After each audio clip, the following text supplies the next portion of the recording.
السلام عليكم ورحمة الله وبركاته. Hello. Hello. السلام Hello. Hello. Hello.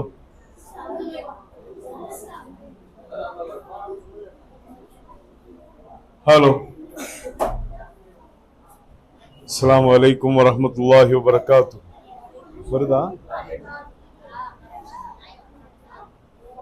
الحمد لله. الحمد لله رب العالمين. الصلاة والسلام على رسوله الأمين وعلى آله وصحبه أجمعين أما بعد. يا أيها الذين آمنوا اتقوا الله حق تقاته ولا تموتن إلا وأنتم مسلمون. إن أصدق الحديث كتاب الله وأحسن الهدي هدي محمد صلى الله عليه وسلم وشر الأمور محدثاتها وكل محدثة بدعة وكل بدعة ضلالة وكل ضلالة في النار. அளவற்ற அருளாளனும் நிகரற்ற பேரன்புடையவனுமாகிய எல்லாம் வல்ல ஏக இறைவன் அல்லாஹுவை போற்றி வணங்கி துதித்தவனாக ஆரம்பம் செய்கின்றேன். அல்லாஹ்வின் மகத்தான கிருபையின் காரணமாக அவனுடைய மார்க்கத்தை படிக்க,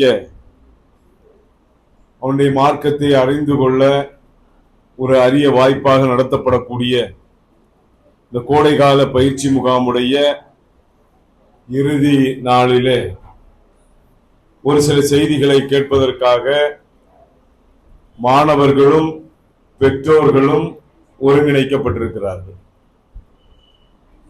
இந்த உரையை பொறுத்தவரையில்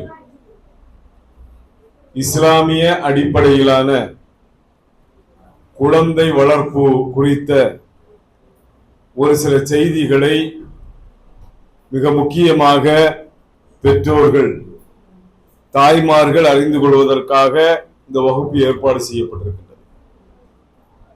என்னுடைய உரையை பொறுத்தவரையில் குழந்தை வளர்ப்புடைய நவீன அறிவியல் தத்துவங்களோடு உட்படுத்தி, மார்க்கம் சொல்லக்கூடிய அடிப்படைகளையும் உட்படுத்தி இந்த உரை தயாரிக்கப்பட்டிருக்கின்றது.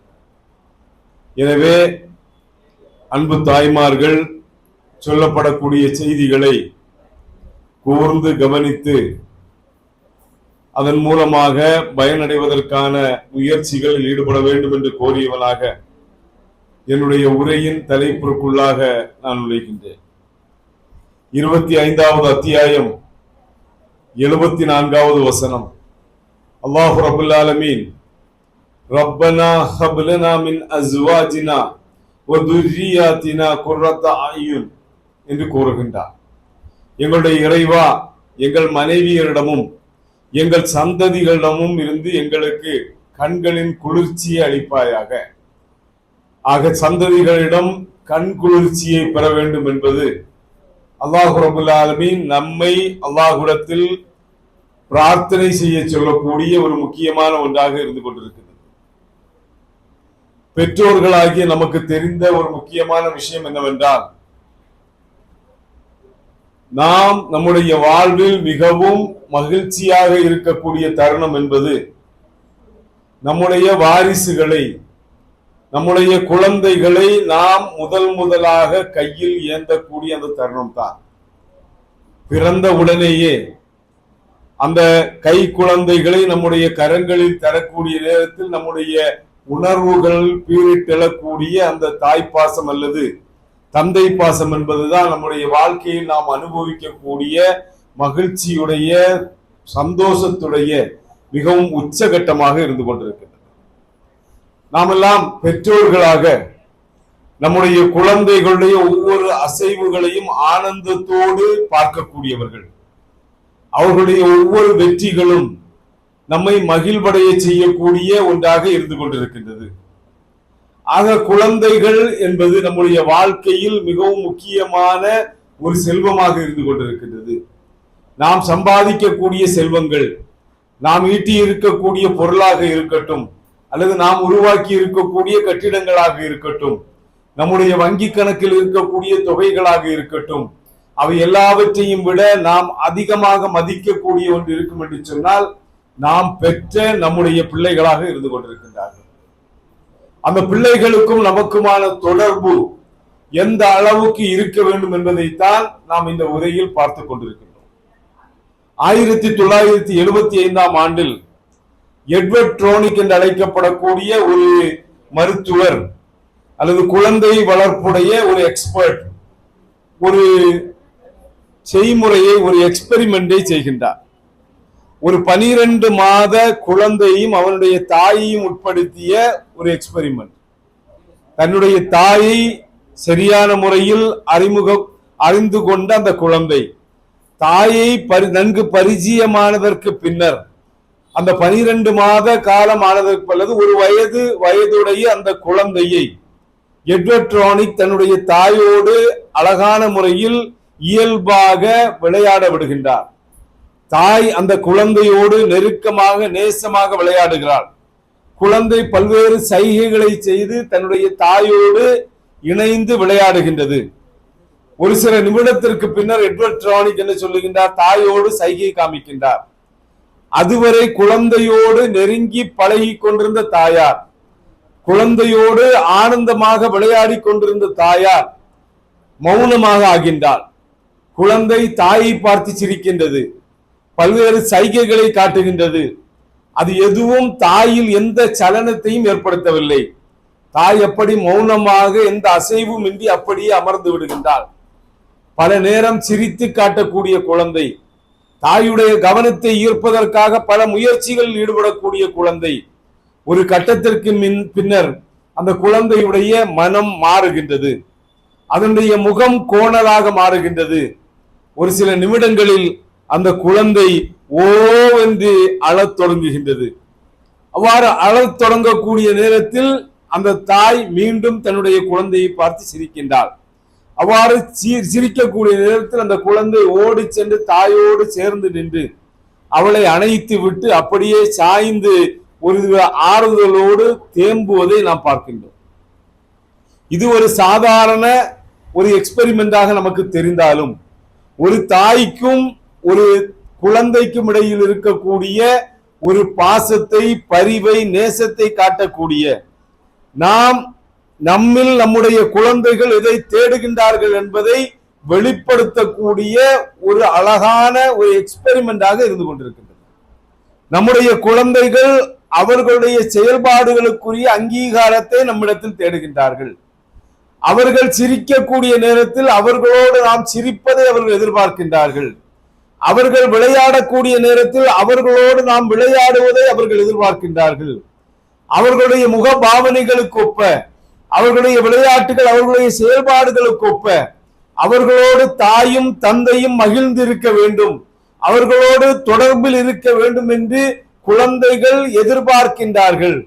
அந்த எதிர்பார்ப்பு அவர்களுக்கு கிடைக்கவில்லை என்று சொன்னால் அவர்களுடைய முகம் வாடுகின்றது, அவர்களுக்கு நிராசை ஏற்படுகின்றது என்பதை இந்த எக்ஸ்பெரிமெண்ட் அழகான முறையில் நமக்கு காட்டுகின்றது.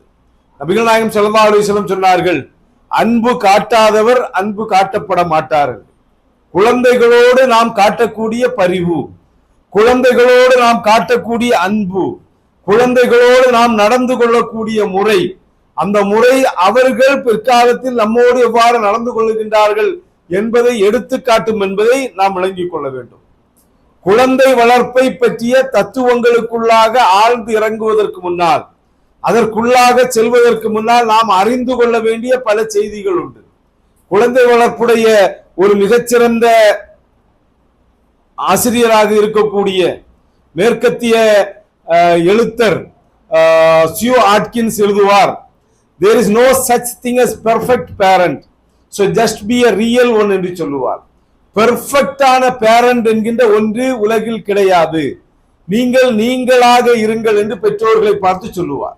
பேரண்டிங் எக்ஸ்பர்ட்டாக இருக்கக்கூடிய சியூ ஆட்கின்ஸ், நீங்கள் பெர்ஃபெக்ட் பேரண்டாக உங்களால் இருக்கவே முடியாது, 100க்கு 100 சரியான பேரண்டிங் என்பது இல்லை, நீங்கள் நீங்களாக இயல்பான முறையில் உங்களுடைய குழந்தைகளோடு நடந்து கொள்ளுங்கள் என்று அந்த ஆசிரியர் நமக்கு கற்றுத்தருவதை நாம் பார்க்கின்றோம். பெற்றோர்கள் என்பது பெற்றோராக பேரண்டிங் என்கின்ற ஒரு கலை, அது ஒரு கலையாக இருந்து கொண்டிருக்கின்றது. அது ஒரு அறிவியல் அல்ல என்பதை நாம் விளங்கிக் கொள்ள வேண்டும். திடமான முழுமையான ஒரு மேனுவல் அதற்கு கிடையாது. அதை பார்த்து நாம் படித்து பயின்று நம்முடைய குழந்தைகளை அவ்வாறே நாம் வளர்த்தலாம் என்று சொல்லக்கூடிய ஒரு 100% மேனுவல் அதற்கு கிடையாது என்பதையும் நாம் விளங்கிக் கொள்ள வேண்டும். நான் 2 பெற்றோர்களை உங்களுக்கு அறிமுகப்படுத்த விரும்புகின்றேன். திருக்குர்ஆன் அறிமுகப்படுத்தக்கூடிய 2 பெற்றோர்களை நான் உங்களுக்கு அறிமுகப்படுத்துகின்றேன். முதலாவது பெற்றோர் யார் என்று சொன்னால் அவர்தான் நபி நூஹ் அலைஹிஸ்ஸலாம். தன்னுடைய குழந்தைகளை ஒரு நபி வளர்ப்பதை விட வேறு யாருக்கு சிறப்பாக வளர்க்க முடியும்? ஒரு நபியை விட யாரால் சிறந்த முறையில் தங்களுடைய குழந்தைகளை வளர்க்க முடியும்?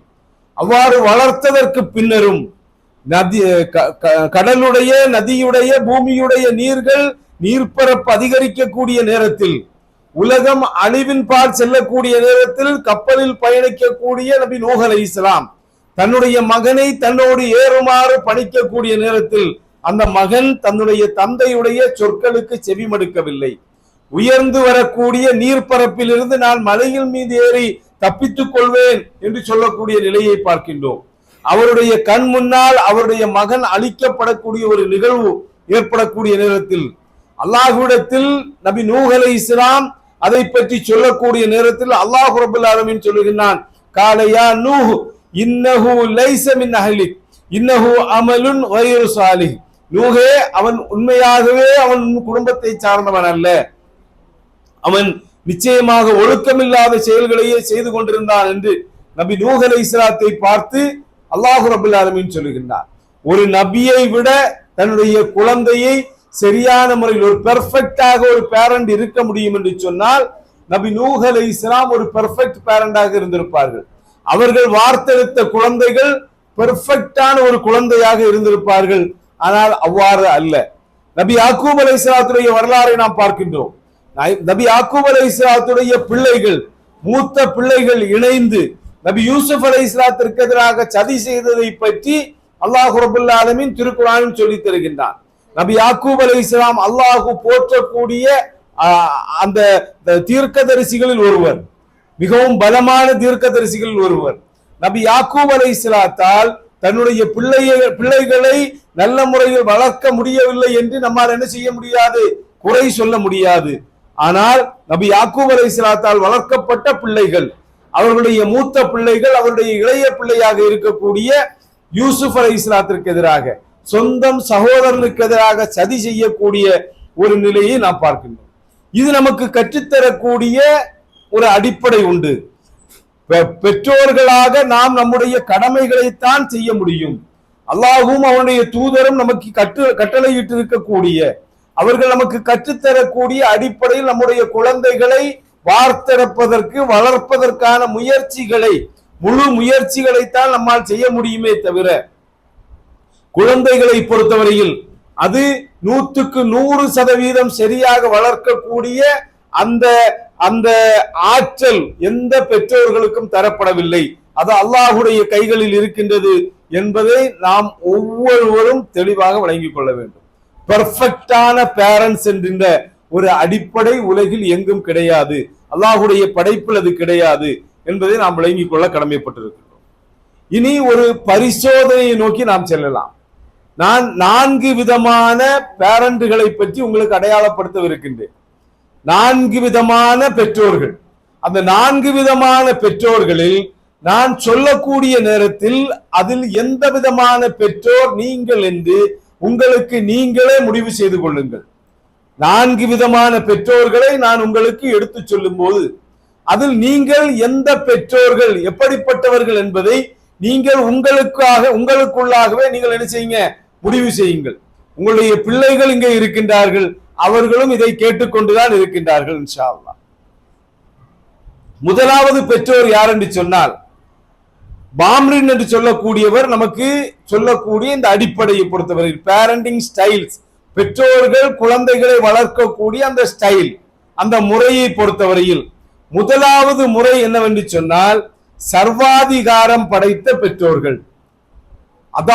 அதாரிட்டேரியன் என்று சொல்லுவார்கள். அதாவது சர்வாதிகாரம். என்ன சொல்லணும், ரொம்ப சிம்பிளா சொல்லணும்னா மைவே ஆர் ஹைவே அப்படின்னு சொல்லுவாங்க. என்னுடைய வழியில நீ வரணும், இல்லைன்னா ஹைவேல நீ போயிரு அப்படின்னு சொல்லக்கூடிய ஒரு வழி. அதாவது நான் சொல்வதுதான் சட்டம், அதை மீறி எதுவும் இல்லை அப்படிங்கிறது. இவங்க தங்களுடைய குழந்தைகளை எப்படி வளர்ப்பாங்கன்னா, தங்களுடைய குழந்தைகளில் ரொம்ப அதிகமான எதிர்பார்ப்பு இருக்கும். குழந்தைகளுடைய திறனுக்கேற்ற எதிர்பார்ப்பாக இருக்காது. அது பல நேரங்களிலும் குழந்தைகளில் அபரிமிதமான எதிர்பார்ப்பு கொண்டவர்களாக இருக்கின்றார்கள். அந்த எதிர்பார்ப்பு குழந்தைகளுக்கு ஒரு விதமான டிப்ரெஷனை, மன அழுத்தத்தை ஏற்படுத்தும். இவர்கள் தங்களுடைய குழந்தைகளுடைய தேவைகளை கண்டுகொள்வதில்லை. குழந்தைகள் தங்களுடைய தேவைகளாக எடுத்து சொல்லக்கூடியவற்றை இவர்கள் என்ன செய்வதில்லை, கண்டுகொள்வதில்லை என்பதை பார்க்கின்றோம்.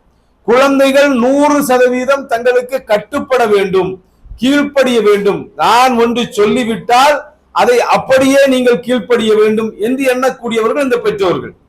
தவறுகளை கடுமையாக கண்டிக்கக்கூடியவர்கள். பிள்ளைகள் தவறு செய்துட்டா என்ன செய்வாங்க, ரொம்ப கடுமையாக கண்டிப்பார்கள். ஆனால் அந்த தவறு நிகழ்வதற்குரிய காரணங்களையோ அதை தவிர்ப்பது குறித்தோ இவங்க என்ன செய்ய மாட்டாங்க, கண்டுகொள்ள மாட்டார்கள். இப்படியாக வளர்க்கப்படக்கூடிய குழந்தைகளை பொறுத்தவரையில் ஆய்வுகள் என்ன சொல்லுது அப்படின்னு பார்க்கும்போது, இந்த குழந்தைகள் ஒரு மன அழுத்தம் கொண்டவர்கள். இவர்களுடைய கல்வி பாதிக்கப்படுகிறது, சமூக தொடர்புகள் பாதிக்கப்படுகிறதுன்னு பார்க்கிறோம். முதலாவதாக நாம என்ன பெற்றோர்களை பார்த்தோம், சர்வாதிகாரம் கொண்ட பெற்றோர்கள். குழந்தைகள் சொல்லுவது அவங்க என்ன செய்ய மாட்டாங்க, கேட்க மாட்டாங்க. வீட்டில் பெற்றோர்கள் வைத்ததுதான் சட்டமாக இருக்கும். குழந்தைகளிடத்தில் ரொம்ப அதிகமாக எதிர்பார்ப்பு கொண்டவர்களாக இருக்கிறார்கள். அவர்களிடத்தில் சிறு தவறு வந்தால் கூட கடுமையாக தண்டிக்கக்கூடியவர்களாக இருக்கிறார்கள். தவறுக்குடைய காரணத்தை ஆலோசனை செய்ய மாட்டார்கள், ஆய்வு செய்ய மாட்டார்கள், அல்லது அதை தவிர்ப்பது குறித்தும் என்ன செய்ய மாட்டாங்க, கண்டுகொள்ள மாட்டார்கள். இவங்க யாருன்னு கேட்டீங்கன்னா சர்வாதிகாரம் கொண்ட அதாரிட்டேரியன் பெற்றோர்கள். இன்னைக்கு இந்தியாவில் நடைபெறக்கூடிய ஆட்சியை கூட என்ன சொல்லுவாங்க, அதாரிட்டேரியன் கவர்மெண்ட் அப்படின்னு சொல்லுவாங்க. அவங்க சொல்றதுதான் சட்டமே தவிர மக்கள் இங்கிருந்து அங்க சொல்ல முடியாது. அப்ப இந்த மாதிரியா இந்த வகையிலான பெற்றோர்கள் தானா நாம் அப்படிங்கிறத கீழே இருக்கக்கூடிய தாய்மார்கள் என்ன செய்யுங்க, உங்களுடைய மனதை தொட்டு நீங்கள் சிந்தித்து பாருங்கள். இந்த பெற்றோர்களாக நீங்கள் இருப்பீர்கள் என்று சொன்னால் முதலாவதாக என்ன பிரச்சனை ஏற்படுது, உங்களுடைய பிள்ளைகளுடைய கல்வி பாதிக்கப்படும், அவனுடைய சமூக தொடர்புகள் பாதிக்கப்படும், அவன் மன அழுத்தம் கொண்டவனாக உருவாகின்றான் என்பதை நீங்க ஆய்வுகள் இன்றைக்கு நமக்கு தெரிவிக்கின்றது. இனி இரண்டாவது ஒரு பெற்றோர்கள் இருக்கிறாங்க, நேர் ஆப்போசிட்டான பெற்றோர்கள்.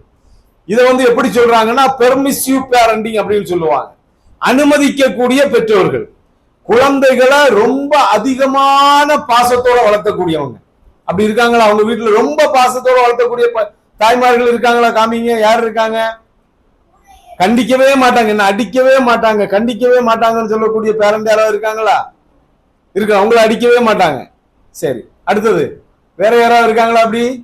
ஓகே. குழந்தைகளை அதிக நேசத்தோடு வளர்க்கக்கூடியவர்கள் இவங்க. அவங்களுடைய வாழ்க்கையே என்னவாதான் இருக்கும், குழந்தைகளாகத்தான் இருக்கும். அந்த குழந்தையை தான் சுத்தி சுத்தி வரும் அந்த பெற்றோர்களுடைய வாழ்க்கை. எந்த எதிர்பார்ப்பும் அவங்களுக்கு குழந்தைகள்கிட்ட இருக்காது. குழந்தைகள் எதையாவது செய்யணும், ஒரு வேலையை செய்துதான்னு சொல்ல மாட்டாங்க, எந்த எதிர்பார்ப்பும் அவங்கள்ட்ட வச்சுக்கிட மாட்டாங்க. அதே நேரத்துல குழந்தைகள் ஏதாவது கோரிக்கை வைக்கிறாங்கன்னு வச்சுக்கோங்களேன், உடனே என்ன செய்வாங்க, அதை நிறைவேற்றி கொடுப்பாங்க. 14 வயசு 15 வயதாக குழந்தையாக இருந்தாலும் ஒரு பைக் வேணும்னு கேட்டா என்ன செய்வாங்க, வாங்கி. நல்ல பெற்றோர்களா மோசமான பெற்றோர்களா அவங்க? மோசமான பெற்றோர்களா அவங்க? அப்படியா? அப்ப நீங்க நல்ல பிள்ளைகள், அதனாலதான் அப்படி சொல்றீங்க. சரியா? சரி. அப்ப எப்படி அவங்க குழந்தைகள் என்ன கேட்கிறாங்களோ அதை உடனேயே நிறைவேற்றி கொடுப்பார்கள். தண்டிக்க வேண்டிய காரியத்துல கூட என்ன செய்வாங்க, மன்னித்து விட்டுருவாங்க, போட்டுப்பா, அடிக்க மாட்டாங்க. தப்பு செய்தாலும் என்ன செய்ய மாட்டாங்க, அடிக்க மாட்டாங்க. இந்த குழந்தைகளை பொறுத்தவரையில் குறைந்த சுயமரியாதையோடு அந்த குழந்தைகள் வளருகின்றார்கள். குறைந்த சுய கட்டுப்பாடோடைய தவறுகளை தண்டிக்காத பெற்றோர்களுக்கு குழந்தைகளாக இருக்கக்கூடியவங்க என்ன செய்ய மாட்டாங்க, சுய கட்டுப்பாடு இல்லாதவர்களாக இருப்பாங்க. இந்த குழந்தைகள் என்ன செய்வாங்க, ரொம்ப அதிகமான எதிர்பார்ப்பு கொண்டவர்களாக இருப்பாங்க. மொபைல் வேணும்னு கேட்டா என்ன செய்வாங்க பேரண்ட்? உடனே வாங்கி தந்துருவாங்க. நல்ல பெற்றோர்கள் தானே இல்லையா? நல்ல பெற்றோர்கள் தானே? மொபைல் கேட்டவுடனே வாங்கி தந்தா நல்ல பெற்றோர்களா இல்லையா? இல்லையா? நீங்க நல்ல குழந்தைகள், அதனாலதான் அப்படி சொல்றீங்க. சரியா? அது மாதிரி என்ன செய்வாங்க? பைக் வேணும்னு கேட்டா பைக்கை வாங்கி கொடுப்பாங்க. இப்ப பைக் வேணும்னு கேட்டு வாங்கி கொடுத்தா என்ன செய்வாங்க? குழந்தைகள் சின்ன வயசுலயே கீழே விழுவாங்க. அதுக்கு அடுத்தது என்ன செய்வாங்க? அதை விட பெருசா வேணும்னு எதிர்பார்ப்பாங்களா இல்லையா? அப்ப அந்த குழந்தைகள் எப்படி இருப்பார்கள் என்று சொன்னால் அதிக எதிர்பார்ப்பு கொண்டவர்களாக இருப்பார்கள். இது அனுமதிக்கக்கூடிய பெற்றோர்கள் என்கின்ற பெர்மிசிவ் பேரண்டிங். இவங்க எப்படி இருப்பாங்க? ரொம்ப பாசமா இருப்பாங்க குழந்தைகள் மீது. முதல்ல பார்த்தவங்களை பொறுத்தவரையில ரொம்ப கண்டிப்பா இருப்பாங்க. இவங்க என்ன செய்வாங்க? ரொம்ப பாசத்தோடு இருப்பார்கள். குழந்தைகள்ட்ட எந்த எதிர்பார்ப்பும் இருக்காது. குழந்தைகள் எதுவும் செய்ய வேண்டியதில்லை, எல்லாமே அவங்க செய்து கொடுத்துருவாங்க. என்ன கோரிக்கை வைத்தாலும் நிறைவேற்றி விடுவார்கள். கண்டிக்க மாட்டாங்க, மன்னிப்பாங்க. இந்த வகை பெற்றோர்களா நீங்கள் என்பதை உங்களுடைய மனதில் கேள்வி கேட்டு அதற்குரிய பதிலையும் நீங்களே சொல்லுங்கள்.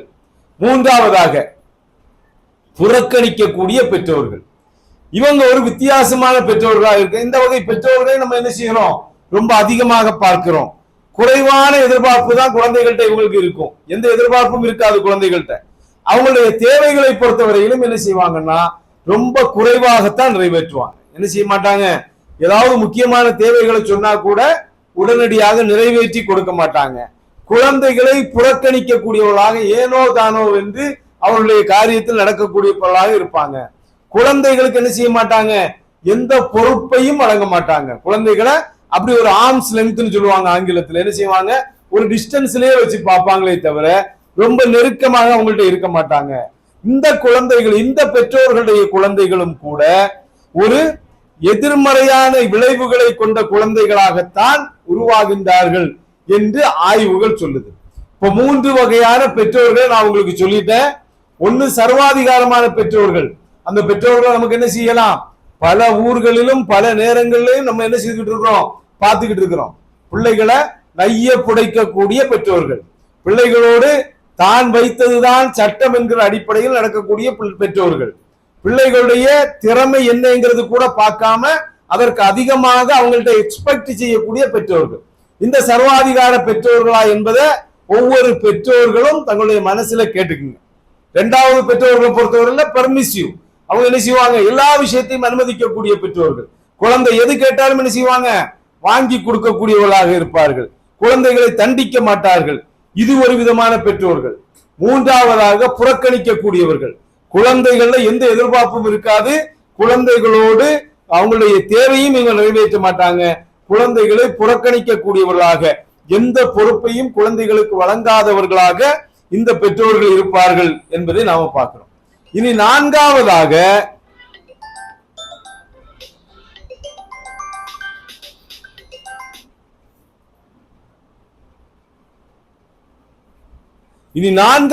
ஒரு பெற்றோர்கள் இருக்கிறாங்க. 4வதான பெற்றோர்கள் யாருன்னு கேட்டீங்கன்னா அத்தாரிட்டேட்டிவ் பேரண்டிங். அவங்க யாருன்னு கேட்டீங்கன்னா அதிகாரம் கொண்ட பெற்றோர்கள் அப்படின்னு நம்ம அழைக்கலாம். Authoritative parents. இவங்க என்ன செய்யறாங்கன்னா குழந்தைகளுடைய எதிர்பார்ப்பு என்னங்கிறத பார்த்து, குழந்தைகளுடைய தேவைகள் என்னங்கிறத பார்த்து நிறைவேற்றுவாங்க. குழந்தைகளுடைய எதிர்பார்ப்பே இல்லை, குழந்தைகளுக்கு என்ன தேவை இருக்குதோ அதை நிறைவேற்றக்கூடிய பெற்றோர்கள். கட்டுப்பாடுகள் விதித்திருப்பாங்க வீட்டுல. குழந்தைகளுக்கு என்ன இருக்கும்? கட்டுப்பாடு இருக்கும். அதே நேரத்தில் குழந்தைகள் என்ன செய்ய மாட்டாங்க? ரொம்ப ஓவரா அவங்களுடைய எல்லா காரியங்களையும் ஈடுபட்டு குழந்தைகளுடைய சுயமாக இருக்கக்கூடிய அந்த பிரைவசியை என்ன செய்ய மாட்டாங்க? தேவையின்றி ஊடுருவ மாட்டாங்க. கடுமையான முறையில் தண்டிக்க மாட்டாங்க. ஆனா அவங்களுடைய பனிஷ்மெண்ட் இருக்கும். அது பயனுள்ள பனிஷ்மெண்டாக இருக்கும். ரொம்ப கடுமையான தண்டிக்க மாட்டாங்க. இப்படிப்பட்ட பெற்றோர்கள் இருக்காங்க. என்ன செய்வாங்க? குழந்தைகள்கிட்ட என்ன செய்வாங்க? எதிர்பார்ப்பு இருக்கும். அதே நேரத்தில் என்ன செய்வாங்க? குழந்தைகளுடைய தேவைகளை அறிந்து நிறைவேற்றுவாங்க. அவங்களுக்கு என்ன தேவைங்கிறத அறிந்து நிறைவேற்றுவாங்களே தவிர கேட்கறதை எல்லாம் வாங்கி கொடுக்க மாட்டாங்க. கட்டுப்பாடு இருக்கும். அதே நேரத்தில் குழந்தைகளுக்கு என்ன செய்யும்? அவங்களுக்குரிய ஸ்பேஸ் இருக்கும். அவங்களுடைய காரியங்கள், அவங்களுடைய மூளை வளர்ச்சிக்கு ஏற்ப அவங்க செய்யக்கூடிய காரியங்கள் எல்லாம் என்ன செய்ய மாட்டாங்க? போய் ஊடுருவ மாட்டாங்க. ரொம்ப கடுமையாக குழந்தைகளை தண்டிக்க மாட்டாங்க. ஆனா என்ன செய்வாங்க? பனிஷ்மெண்ட் கொடுப்பாங்க. இந்த பெற்றோர்களும் நீங்களா என்பதையும் நீங்க என்ன செய்யுங்க? சிந்திச்சு பாருங்க. சுய கட்டுப்பாடு அந்த குழந்தைகள்ல இருக்குங்கிறத நம்ம பார்க்கிறோம். இந்த வகையான பெற்றோர்களால் உருவாக்கப்படக்கூடிய குழந்தைகளை பொறுத்தவரையில் நல்ல சமூக தொடர்பு கொண்டவர்களாகவும் சுய கட்டுப்பாடு கொண்டவர்களாகவும் ஒழுக்கம் நிறைந்தவர்களாகவும் இருக்கிறாங்க. பாசிட்டிவ் இன்டென்ட் கொண்ட குழந்தைகள் உருவாகுறாங்க, சமூக தொடர்பை பேணக்கூடியவர்களாக இருக்கிறாங்கன்னா நம்ம பார்க்கிறோம். இது ஆய்வுக்குட்படுத்தப்பட்ட ஒரு செய்தி. இப்ப இந்த 4 வகை பெற்றோர்கள்ல எந்த பெற்றோர் சிறந்த பெற்றோர்கள் என்பதை என்ன செய்யுங்க, சொல்லுங்க. எந்த பெற்றோர்கள் சிறந்தவங்க? 4வது வகை பெற்றோர்கள். உங்க வீட்டுல பெற்றோர்கள் எந்த வகை பெற்றோர்கள்? 4வது வகை பெற்றோர்களா? எல்லாருக்கும் 4வது வகை பெற்றோர்கள் தானா? சரியா சொல்ல முடியுமா? அப்படி இருக்கிறது இல்ல. 100 பேர் இருந்தா என்ன செய்யறது இல்ல, ஒரு 20 பேர் 25 பேர் தான் அந்த 4வது வகை பெற்றோர்களாக இருக்கிறாங்களே தவிர எல்லோரும் அந்த வகை பெற்றோர்களாக இருக்கிறது இல்ல அப்படிங்கறத நம்ம பார்க்கிறோம். ஆய்வு அடிப்படையில் 40 நாடுகளுக்கு மேற்பட்ட நாடுகளில் செய்யப்பட்ட ஆய்வுகள் என்ன சொல்லுதுன்னா, இந்த மாதிரி பெற்றோர்களை பொறுத்தவரையில் இவங்க வளர்க்கக்கூடிய குழந்தைகள் தன்னம்பிக்கை கொண்ட குழந்தைகளாக உருவாகுறாங்க, நல்ல கல்வி அறிவுடையவர்களாக உருவாகுறாங்க, மன அழுத்தம் இல்லாதவங்களாக உருவாகுறாங்க பார்க்கிறோம். இது மாடர்ன் டெக்னிக். ஆனா இஸ்லாமிய அடிப்படைகளை நாம் எடுத்து பார்த்தோம் என்று சொன்னால், இஸ்லாமிய அடிப்படை எதைத்தான் நமக்கு கற்றுத்தருது? இந்த 4வது அடிப்படையிலான பெற்றோர்களைத்தான் இஸ்லாமிய அடிப்படை ஊக்குவிப்பதை நம்ம பார்க்கிறோம். நபிமார்களுடைய வரலாறுகளை நம்ம பார்க்கிறோம், நபிமார்கள் குழந்தைகளை வளர்த்தின அந்த முறைகளை பற்றி பார்க்கிறோம், திருக்குர்ஆனுடைய கட்டளைகள் பல குழந்தைகளுடைய விஷயங்களை நம்ம பார்க்கிறோம், பெரியவர்கள் குழந்தைகளுக்கு செய்த உபதேசங்களை பார்க்கிறோம். இதெல்லாம் நமக்கு எதை சொல்லி தருதுன்னு பாத்தீங்கன்னா, 4வது முறையிலான பெற்றோர்கள் குழந்தைகளை அப்படியே விட்டுறது இல்ல, ஒரு கட்டுப்பாடோடு வளர்த்தக்கூடிய, எல்லைகளை நிர்ணயித்து குழந்தைகளை வளர்த்தக்கூடியவர்கள். ஆனால் என்னுடைய பிள்ளை என்னுடைய சொத்து, அவன் மீது நான் என்ன செய்திருக்கிறேன், அளவுக்கு அதிகமான பாசம் கொண்டிருக்கிறேன் என்பதை வெளியார்களிடத்தில் இல்ல, குழந்தைகளுக்கே தெரிவிக்கக்கூடிய அளவிலான பெற்றோர்கள். அதுதான் இஸ்லாம் ஊக்குவிக்குது. எப்படி குழந்தைகளிடத்தில் உன் மேல நான் பாசம் வச்சிருக்கிறேன்னு சொல்லக்கூடிய பெற்றோர்கள் தங்களுடைய பாசத்தை குழந்தைகள் உணர்ந்து கொள்ளணும். அதே நேரத்துல தவறு செய்தால் என்ன செய்யணும்? அம்மா அடிப்பாங்களா? மாட்டாங்க. யாரெல்லாம் அடி வாங்காதவங்க இருக்கிறீங்க? உங்களுக்கு அடி வேணும், சரியா? அடி வேணும், கொஞ்சம் லைட்டா அடி வேணும், சரியா? அப்படிப்பட்ட பெற்றோர்கள் வளர்க்கக்கூடிய குழந்தைகள்ல நல்ல கல்வி ரிப்போர்ட், அகாடமிக் ரிப்போர்ட் அவங்கள்ட்ட இருக்குது, மன அழுத்தம் குறைவாக இருக்குது அப்படிங்கறதையெல்லாம் நம்மால பார்க்க முடியுது. இப்ப பெற்றோர்களாக இருக்கக்கூடிய தாய்மார்கள் இருக்கிறீங்க, இந்த 4 வகையில நீங்க எந்த வகை என்பதை நீங்க என்ன செய்யுங்க, உங்களுடைய மனதில் நீங்க என்ன செய்துக்கலுங்க, உறுதிப்படுத்திக்கலுங்க. பெருசா பெரிய அளவுல தந்தைமார்கள் யாரும் இந்த நிகழ்ச்சிக்கு வராததுனால ஒரு செய்தியை சொல்ல வேண்டியது இருக்கிறது. அதாவது அமெரிக்கால கடந்த 1995 நினைக்கிறேன், 1995 எழுதப்பட்ட ரொம்ப பிரபலமான ஒரு புத்தகம் உண்டு. அந்த புத்தகத்துடைய பேர் என்னன்னு கேட்டீங்கன்னா, ஃபாதர்லெஸ் அமெரிக்கா அப்படிங்கிறது. அப்படின்னா என்ன? மாஷா அல்லாஹ், தந்தை இல்லாத அமெரிக்கா அப்படின்னு. அது சொல்ல போனா ஒரு கெட்ட வார்த்தை மாதிரி தான் அது இருக்கும். அந்த ஒரு புத்தகம், அந்த புத்தகம் 1995களில் அன்றைக்கு இருந்த லிபரலிசம் சார்ந்து தந்தைமார்கள் இல்லாமல் சிங்கிள் பேரண்ட்களால் வளர்க்கப்படக்கூடிய, தாய்மார்களால் மட்டும் வளர்க்கப்படக்கூடிய குழந்தைகளுடைய நிலையை ஆய்வு செய்து அதன் மூலம் அமெரிக்கா சந்திக்கக்கூடிய மிகப்பெரிய சிக்கல்களை, பிரச்சனைகளை எடுத்து சொல்லக்கூடிய ஒரு புத்தகமாக அமைந்தது. அந்த புத்தகத்துடைய பேர் என்ன? த ஃபாதர்லெஸ் அமெரிக்கா அப்படிங்கிறது. இன்னைக்கு நம்முடைய நாடுகளில், நம்முடைய ஊர்களிலும் வளரக்கூடிய குழந்தைகளில் பெரும்பாலான குழந்தைகள் எப்படி வளர்றாங்க? ஃபாதர்லெஸ் ஆகத்தான் வளர்ந்து கொண்டிருக்கிறார்கள். முழுக்க முழுக்க தாய்மார்களால் குறிப்பா கடையலூர் எடுத்துக்கிட்டோம்னா முழுக்க தாய்மார்களால் மட்டும் வளர்க்கப்படக்கூடிய குழந்தைகளாக இருக்கிறாங்க. விமர்சிக்க வேண்டிய விஷயங்களை ஒரு மார்க்கம் சார்ந்து பேசக்கூடியவங்க என்ன செய்யணும்? விமர்சித்து தான் ஆக வேண்டும். தந்தைமார்களுடைய பங்களிப்பு குழந்தை வளர்ப்பில் மிக பெரிய பங்களிப்பு. அந்த பங்களிப்பை சரியான முறையில் அவர்கள் செய்யவில்லை என்று சொன்னால் எந்த அளவுக்கு வருதுன்னு பாருங்க. அமெரிக்காவில் அந்த காலகட்டத்தில் உள்ள ஒரு ஆய்வு சொல்லுது, 2 பேரண்டுகளும் இணைந்து வளர்க்காத குழந்தைகளில் 5 மடங்கு வறுமை அதிகரிக்கிறது. 9 மடங்கு பள்ளி கல்லூரிகளில் டிராப் அவுட், அதாவது பள்ளி கல்லூரி படிப்பை பாதியில விடக்கூடிய அந்த தன்மை அதிகரிக்கிறது. 20 மடங்கு சிறைக்கு செல்லக்கூடிய நிலை ஏற்படுகின்றது அப்படின்னு சொல்லப்படுது. இன்னைக்கு போதைப் பொருட்களை பயன்படுத்துவது குறித்து அதிகமாக சிந்திக்கக்கூடிய, அந்த விஷயத்துல நிறைய வகுப்பெடுக்கக்கூடிய, ஆய்வறிக்கைகளை அதிகமா படிக்கக்கூடிய ஒரு மாணவன் என்கின்ற அடிப்படையில் நான் பார்க்கிறேன். போதைப் பொருள் பழக்கம் அதிகமாக யார்கிட்ட வருதுன்னு பாத்தீங்கன்னா, தகப்பனார் இல்லாத நிலையில், இல்லாதன்னா அவங்களுடைய நேரடி கண்காணிப்பு இல்லாமல் வளரக்கூடிய குழந்தைகளிடத்தில் அந்த வாசனை ரொம்ப எளிதாக வந்து விடுகிறது.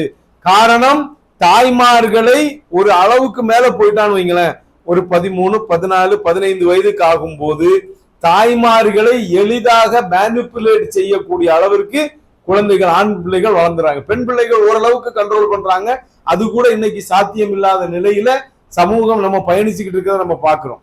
அப்போ 2 பேரண்டுகள், ஒரு குழந்தை வளர்ப்புங்கிறது தாய்மார்களுடைய மட்டும் 100க்கு 100% பொறுப்பு என்கின்ற அடிப்படையில் இஸ்லாமிய தந்தைமார்கள் எண்ணுவது மிகப்பெரிய ஆபத்தில் கொண்டு போய் சேர்க்கும் என்பதை இன்றைய ஆய்வுகள் நமக்கு சொல்லுது. நீங்க விரும்பினாலும் சரி, விரும்பலைனாலும் சரி, இதுதான் இன்னைக்குள்ள உண்மையாக இருந்து கொண்டிருக்கின்றது. இதையும் காதுல வச்சுக்கலுங்க. ட்ரக் சார்ந்து நான் பேசக்கூடிய நேரத்தில் இதை விட என்ன செய்வேன், ரொம்ப ஹார்டாக, ஹெவியாக நான் பேசுறது வழக்கம். அது அந்த சமூகம் சந்திக்கக்கூடிய பிரச்சனைகளை உள்வாங்கும் போது அந்த விஷயங்களை பேச வேண்டியது இருக்குது. இனி ஒரு சில அடிப்படைகள், குழந்தை வளர்ப்புடைய ஒரு சில அடிப்படைகளை கொஞ்சம் விளக்கமாக, ஒரு சில செய்திகளை உங்களுடைய பார்வைக்கு நான் கொண்டு வர விரும்புகின்றேன். அன்பு தாய்மார்கள் என்ன செய்யுங்க, கொஞ்சம் கவனமாக கவனிங்கன்னா, மார்க்கம் சார்ந்த ஒரு சில செய்திகளை உங்கள்ட்ட என்ன செய்ய போறேன், கொண்டு வர போறேன். முதலாவதாக நாம பார்க்க வேண்டிய விஷயம் என்னன்னு கேட்டீங்கன்னா, குழந்தைகளுடனான நம்முடைய ரிலேஷன்ஷிப், உறவாடல் எப்படி இருக்கின்றது என்பதை நாம் என்ன செய்யணும், ரொம்ப அதிகமாக நாம் என்ன செய்யணும், முனைப்போடு கவனிக்க வேண்டும். குழந்தை வளர்ப்பை பற்றி ஒரு வார்த்தையில சொல்ல வேண்டும் என்று சொன்னால், நாம் அவர்களோடு எவ்வாறு உறவாடுகிறோம் என்பதை பொறுத்துதான் குழந்தை வளர்ப்பு இருக்குது. குழந்தை வளர்ப்பு எதை பொறுத்து இருக்கிறது, ஒரு தாயும் தகப்பனும் தன்னுடைய பிள்ளையோடு எந்த அளவில் உறவாடுகின்றார்கள் என்பதை பொறுத்துதான் அது இருக்கின்றது என்பதை நாம் வழங்கிக் கொள்ளணும். இதுதான் குழந்தை வளர்ப்புடைய மிக முக்கியமான தத்துவமாக இருந்து கொண்டிருக்கின்றது. அந்த தத்துவம் இது சரியாக அமையவில்லை என்று சொன்னால் குழந்தை வளர்ப்பில் நம்மால் வெற்றி பெற முடியாது என்பதை நாம் என்ன செய்யலாம், உணர்ந்து கொள்ள முடியும். குழந்தை வளர்ப்பில் முழு ஈடுபாடு கொண்ட பெற்றோர்கள் இதை ரொம்ப கவனிக்கணும். பரிவு, பாசம், இரக்கம், கருணை ஆகிய பண்புகளை குழந்தைகளிடம் காட்ட வேண்டிய அவசியம் இருக்கின்றது என்பதை நம்மால பார்க்க முடியும். அல்லாஹ் பெற்றோர்களை பற்றி சொல்லும் போது குழந்தைகளுக்கு ஒரு உபதேசத்தை அல்லாஹ் சொல்லுவான், வக்ஃபில் லஹுமா ஜனாஹத் துல்லி மினர் ரஹ்மதி வகுர் ரப்பி ரஹம்ஹுமா கமா ரப்பயானி ஸகீரா. இன்னும் இரக்கம் கொண்டு பணிவு எனும் இறக்கையை அவ்விருவருக்காகவும் நீர் தாழ்த்துவீராக. பெற்றோர்களுக்காக குழந்தைகள் பிரார்த்திக்கக்கூடிய செய்தி, என்னுடைய இறைவனே, நான் சிறு பிள்ளையாக இருந்தபோது என்னை பரிவோடு அவ்விருவரும் வளர்த்ததை போன்று நீயும் அவர்களிடம் கிருபை செய்வாயாக என்று பிள்ளைகள் பெற்றோர்களுக்கு பிரார்த்தனை செய்வதை அல்லாஹ் நமக்கு சொல்லித் தர்றான். இந்த இடத்துல என்ன சொல்றான், பெற்றோர்கள் அவர்களை எவ்வாறு வளர்த்தார்களாம் அந்த குழந்தைகளை, என்னை பரிவோடு அவர்கள் இருவரும் வளர்த்ததை போன்று, ஒருவர் வளர்த்ததையும் சொல்லல. அல்லாஹ் என்ன சொல்றான், 2 பெற்றோர்களும் தாயும் தந்தையும் என்னை எப்படி வளர்த்தார்கள், பரிவோடு அவர்கள் வளர்த்ததை போன்று அவர்கள் இருவருக்கும் நீ என்ன செய்வாயாக, கிருபை செய்வாயாக என்று பிரார்த்திக்க அல்லாஹ் ரப்பல் ஆலமீன் சொல்லித் தருகின்றார்.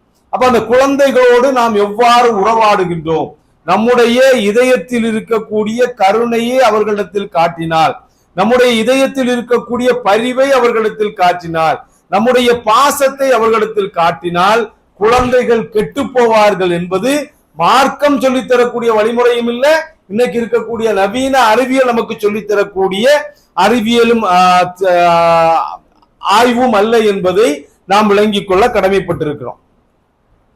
இது சம்பந்தமாக பல்வேறு ஆய்வு அறிக்கைகளை கூட இன்னைக்கு நம்ம என்ன செய்ய முடியும்.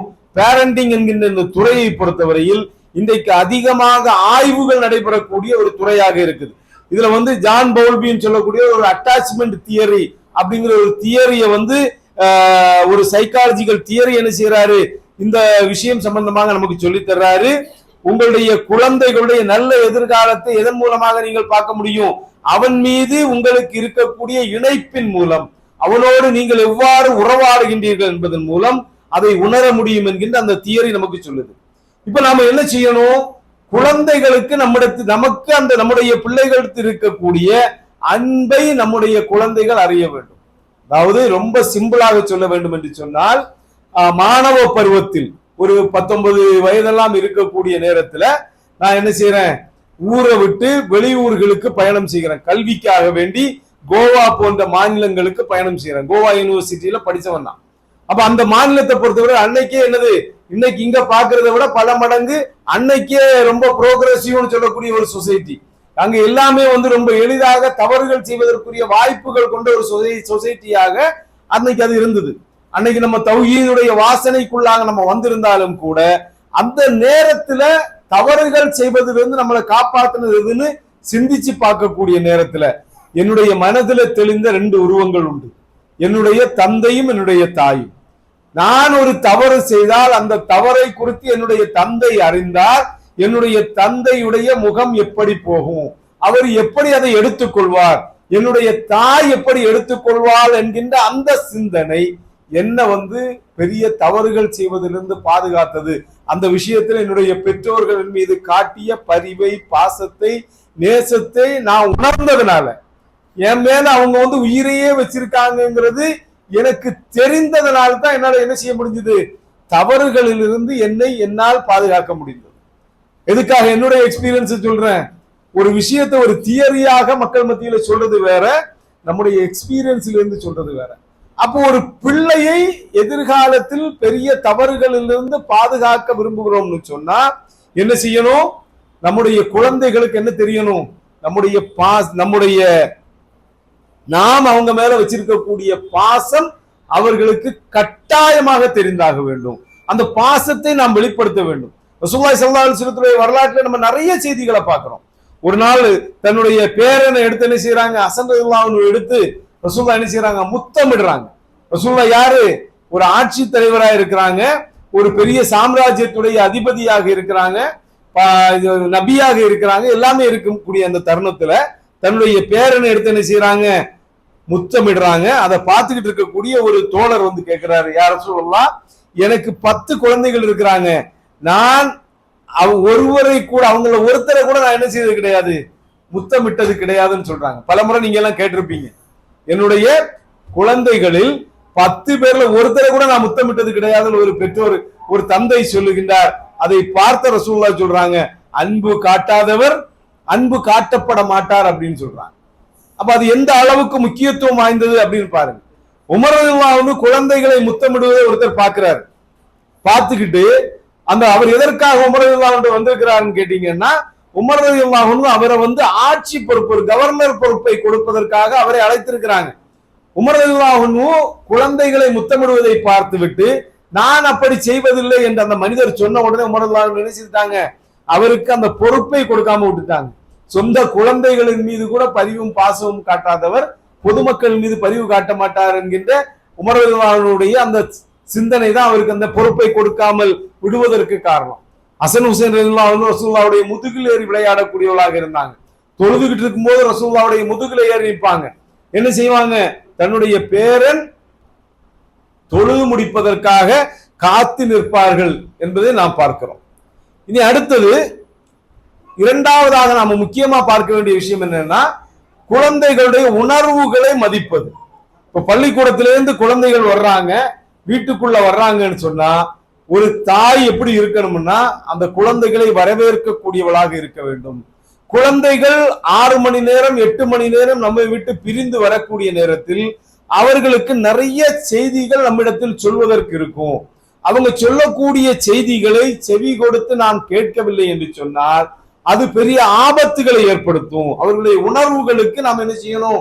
மதிப்பு கொடுக்கணும். ஒருவேளை அது அவர்களுடைய ஆசிரியர்களை பற்றிய குறைபாடுகளாக இருக்கலாம், அல்லது தன்னோடு இருக்கக்கூடிய சக நண்பர்களை பற்றியதாக இருக்கலாம். ஒருவேளை அது பெரியவர்கள் குழந்தைகளோடு தவறாக நடப்பதற்கு முயற்சி செய்ததை உங்களிடத்தில் சொல்ல வருவதாக இருக்கலாம். பல விஷயங்களும் பெரும் ஆபத்துகளை உங்களிடத்தில் பகிர்ந்து கொள்ள விரும்புவதாக இருக்கலாம். உங்களுடைய குழந்தைகளுடைய மன குமுறல்களுக்குரிய வடிகால்களாக பெற்றோர்கள் மாறவில்லை அப்படின்னு சொன்னா உண்மையான பெற்றோர்களாக நம்மால் மாற முடியாது. ஒரு அழகான உதாரணத்தை பார்க்க முடியும். ரசூலுல்லாஹி ஸல்லல்லாஹு அலைஹி வஸல்லத்துடைய அந்த உதாரணத்தை பார்க்கிறோம். அலி ரலியல்லாஹு அன்ஹு ஒரு திருமணம் செய்யறதுக்கு முடிவு செய்யறார். அலி ரலியல்லாஹு அன்ஹு யாருடைய கணவர்? ரசூலுல்லாஹுடைய மகள் ஃபாத்திமாவுடைய கணவர். அவர் யாரை திருமணம் செய்ய முயற்சி செய்யறாங்கன்னு சொன்னா அபூஜஹலுடைய மகளை திருமணம் செய்வதற்கான முயற்சி செய்யறார். இதை கேட்ட உடனே ஃபாத்திமா ரலியல்லாஹு அன்ஹா என்ன செய்யறாங்க? தன்னுடைய தந்தை இடத்துல ஓடோடி வர்றாங்க. தந்தையே, உங்களுடைய சமூகம் என்ன நினைக்கிறது தெரியுமா? உங்களுடைய மகள்களுக்கு ஒரு மன துன்பம் ஏற்பட்டால் நீங்கள் கோபம் கொள்ள மாட்டீர்கள் அப்படின்னு உங்களுடைய சமூகம் நினைக்குது. உங்க சமூகம் என்ன நினைக்கிறாங்க? உங்களுடைய பிள்ளைகளுக்கு ஒண்ணு வந்தா நீங்க என்ன செய்ய மாட்டீங்க? கோபம் அடைய மாட்டீங்க, அப்படியே இருந்துருவீங்க அப்படின்னு. தம்பி இந்த பக்கம் வந்துருங்க, அந்த உயருக்கு மேல உட்காராதீங்க, இங்க வந்துருங்க. உங்களுடைய பிள்ளைக்கு ஏதாவது ஒரு துன்பம் வந்தா நீங்க என்ன செய்ய மாட்டீங்க? அது சார்ந்து என்ன செய்ய மாட்டீங்க? கவலை கொள்ள மாட்டீங்க, கோபம் கொள்ள மாட்டீங்க, உங்களுடைய சமூகம் நினைக்குது அப்படின்னு சொல்றாங்க. உங்களுடைய மருமகன் என்ன செய்ய போறார் தெரியுமா?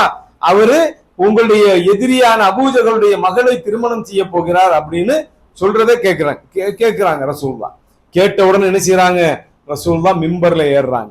மிம்பர்ல ஏறி அல்லாஹ்வை புகழ்ந்து விட்டு சொல்லுகிறார்கள், ஃபாத்திமா என்னில் ஒரு பகுதி. ரசூலுல்லாஹ் சொல்றாங்க, மிம்பர்ல ஏறி சொல்றாங்க, ஃபாத்திமா யார் தெரியுமா? என்னில் ஒரு பகுதி ஆவார். அவருக்கு யாராவது துன்பம் தருவதை நான் வெறுக்கிறேன். அல்லாஹ்வின் மீது ஆணையாக அல்லாஹ்வுடைய தூதருடைய மகளும் அல்லாஹ்வுடைய எதிரியுடைய மகளும் ஒரே மனிதரிடம் ஒன்று சேர முடியாது. என்ன செய்ய முடியாது? ஒன்னு ரசூலுடைய மகளை நீ திருமணம் செய்யணும், அல்லது அல்லாஹ்வுடைய எதிரியுடைய மகளை நீ திருமணம் செய்யணும். ரெண்டு பேரும் ஒரு மனிதரிடத்தில் ஒன்னு சேர முடியாது அப்படின்னு ரசூலுல்லாஹ் சொல்றாங்க. அலி என்ன செய்திருக்காரு? அந்த ஆலோசனையை அப்படியே விட்டுறாருன்னு பாக்குறீங்க. என்ன பார்க்க வேண்டும் என்று சொன்னால், உங்களுடைய சமூகம் என்ன நினைக்கிறாங்க தெரியுமா என்று தன்னுடைய தந்தையை பார்த்து ஃபாத்திமா ரலியல்லாஹு அன்ஹா கேட்கிறாங்க. என்ன கேட்கிறாங்க? எனக்கு ஒரு பிரச்சனை வந்தா அது சம்பந்தமாக உங்களுக்கு கோபம் வராது அப்படின்னு மக்கள் நினைக்கிறாங்க அப்படின்னு தன்னுடைய தந்தை இடத்தில் மகள் சொன்ன உடனேயே ஏறி தன்னுடைய மகளுடைய உணர்வுகளை மதித்து அந்த உணர்வுகளுக்கு பதில் சொல்லக்கூடிய ஒரு தந்தையை நம்ம என்ன செய்யறோம்? பார்க்கிறோம். அப்ப இது எதை நமக்கு காட்டுதுன்னு பாத்தீங்கன்னா, நம்முடைய பிள்ளைகளுடைய உணர்வுகளை நாம் என்ன செய்யணும்? மதிக்க வேண்டும் என்பதை இது நமக்கு காட்டுது. அது மட்டும் இல்லாமல் குழந்தைகளோடு என்ன செய்யணும்? நேரம் செலவிடக்கூடியவர்களாக நாம இருக்கணும். குழந்தைகளிடத்துல இன்னைக்கு நேரம் செலவிடுறது, குழந்தைகளுக்கு நாம என்ன எடுத்தோம்? மொபைல் அடிக்ஷன் பற்றி இன்னைக்கு வகுப்படுத்தோம். பெற்றோர்களுக்கும் அந்த வகுப்பு எடுக்க வேண்டியது இருக்குது. குழந்தைகள் ஒரு பிரச்சனையை கொண்டு வந்தா மொபைலை பார்த்துக்கிட்டு உட்காரக்கூடிய பெற்றோர்களை நாம பார்க்கிறோம். குழந்தைகளிடத்தில் அவர்கள் சார்ந்த விஷயத்துல நாம என்ன செய்யணும்? கலந்தாலோசனைகள் செய்யணும். அந்த கலந்தாலோசனைகள் குழந்தைகளை அவர்களுடைய டெசிஷன் மேக்கிங் ஸ்கில், தீர்மானம் எடுக்கக்கூடிய ஆற்றலை வலுப்படுத்துகின்றது என்று இன்னைக்கு ஆய்வுகள் சொல்லுது. அதை செய்யணும். குழந்தைகளிடத்துல ஒரு நல்ல பண்பை பார்த்தோம்னா என்ன செய்யணும்? அவர்களை ஊக்குவிக்க கூடியவர்களாக நாம் இருக்க வேண்டும். அது மட்டும் இல்லாமல் நமக்கு இருக்கக்கூடிய குழந்தைகளுக்கு இடையில் அவர்களுக்கு இடையில் நாம் என்ன செய்யக்கூடாது? பாரபட்சம் காட்டக்கூடாது. மிகவும் முக்கியமாக குழந்தைகளுக்கு எல்லைகளை பெற்றோர்கள் நிர்ணயிக்க வேண்டும். என்ன எல்லை அப்படிங்கிறது நிர்ணயிக்கணும். 9 மணி அதுக்கு மேல நீ என்ன செய்யக்கூடாது? வீட்டை விட்டு வெளியில சுத்தக்கூடாது. அல்லது இஷா தொழுகை முடிந்த உடனே நீ என்ன செய்யணும்? வீட்டிற்குள்ளே வந்து விட வேண்டும். எல்லைகள், பவுண்டரிஸ். அந்த பவுண்டரிஸை பற்றி குழந்தைகள் என்ன செய்யணும்? தெளிவான ஞானம் கொண்டவர்களாக இருக்கணும். குழந்தைகளிடத்தில் யாரும் வரம்பு மீறாத அளவிற்கு, ட்ரக் அடிக்ஷன் போன்ற விஷயங்கள்ல குழந்தைகளிடத்தில் யாரும் வரம்பு மீறாத அளவிற்கு அந்த படிப்பினைகள் குழந்தைகளுக்கு கொடுக்கப்படணும். எங்க அந்த குழந்தைகள் நோ என்று சொல்ல வேண்டும் என்பதை குழந்தைகளும் உணர்ந்திருக்கணும், குழந்தைகளுடைய பெற்றோர்களும் உணர்ந்திருக்க வேண்டும். குழந்தைகளுடைய அதிகாரம் எதுவரை என்பதை அந்த குழந்தைகள் உணர்ந்திருக்க வேண்டும். அந்த எல்லைகளை நிர்ணயித்து குழந்தைகளை வளர்ப்பதற்கு நாம முன்வர வேண்டும். இது ஒவ்வொரு பெற்றோர்களும் செய்ய வேண்டிய ஒரு சில முக்கியமான விஷயம். நிறைய செய்திகள் இது சார்ந்து இருக்கிறது, ரொம்ப விரிவாக பேசப்பட வேண்டிய செய்திகள். நேரமின்மை காரணமாக நம்ம என்ன செய்யறோம், இந்த உரையை சுருக்குகிறோம். பெற்றோர்களாக நாம் என்ன செய்ய வேண்டியது இருக்குது, குழந்தைகளுடனான நம்முடைய தொடர்பை வலுப்படுத்த வேண்டும். ஒரு முக்கியமான செய்தி என்னவென்று சொன்னால், நாம் ஒரு தவறு செய்தோம் என்று சொன்னால் நாம் என்ன செய்யணும், குழந்தைகளிடத்தில் நாம் மன்னிப்பு கேட்கக்கூடியவர்களாக பெற்றோர்கள் இருக்கணும். நான் தப்பு செய்துட்டேன் மன்னிச்சிருமா அப்படின்னு குழந்தைகிட்ட சொல்லும் போது அந்த குழந்தை விளங்குகின்றது, நாமும் நம்முடைய வாழ்க்கையில் தவறு செய்தால் மன்னிப்பு கேட்கணும், நாமும் நம்முடைய வாழ்க்கையில் ஒரு தவறு செய்தால் அதை சீர் செய்ய வேண்டும், சரி செய்ய வேண்டும் அப்படிங்கறத குழந்தை விளங்குகின்றது. அந்த அடிப்படையில் நாம் நம்முடைய குழந்தைகளை வளர்த்த வேண்டும் என்கிறத பார்க்கிறோம். இஸ்லாமிய மார்க்கத்தை பொறுத்தவரையில் குழந்தை வளர்ப்புக்கான அழகிய தத்துவங்களை நமக்கு கற்றுத்தந்த மார்க்கம். இந்த உரையை பொறுத்தவரையில் முழுக்க முழுக்க என்ன செய்யல, நாம இஸ்லாமிய அடிப்படையில் நின்று கொண்டு மாடர்ன் ஆய்வுகளையும் உட்படுத்தி தான் நாம் என்ன செய்தோம், இந்த உரையை நாம் அமைத்துக் கொண்டோம். அல்லாஹ் ரப்பல் ஆலமீன் எதை நாம் கேட்டோமோ அதன் அடிப்படையில்